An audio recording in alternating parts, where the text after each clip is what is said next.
आज लिए बैठे हैं।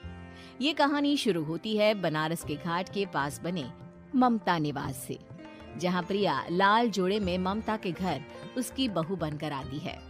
आओ आओ बहू, घर को अपने पैरों से पवित्र करो। ममता घर की दहलीज पार कर ही रही होती है कि अचानक एक बहुत गंदी सी बास पूरे घर में फैल जाती है।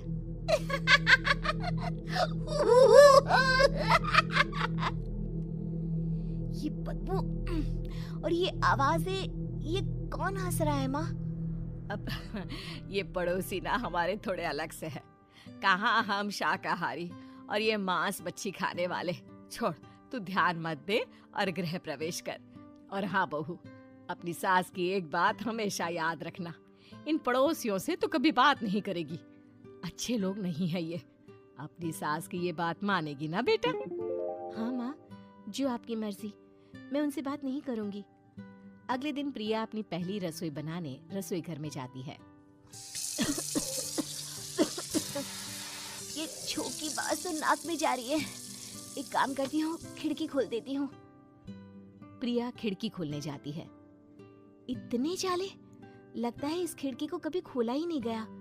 पर ऐसा क्यों? ओह, नॉन वेज की स्मेल आती होगी ना। 2 मिनट के लिए खोल लेती हूँ, फिर बंद कर दूंगी।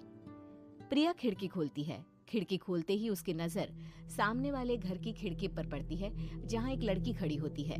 हाथों में मेहंदी, लाल रंग की साड़ी, बिल्कुल सजी धजी, मानो प्रिया की तरह ही वो भी नई नवेली बहू हो। वो प्रिया को देखकर मुस्कुराती है। हे भगवान, माँ ने तो इनसे बात करने को मना किया था।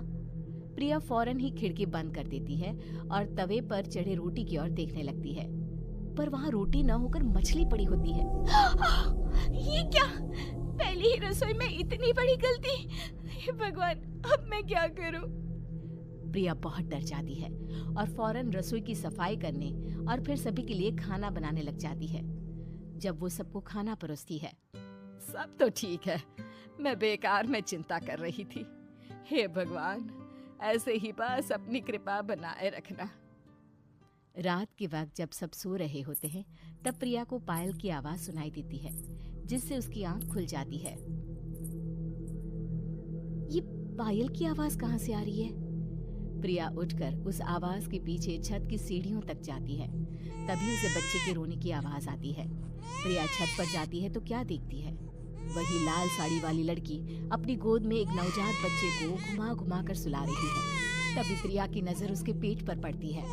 ओह गॉड, ये तो प्रेग्नेंट भी है। सुनिए,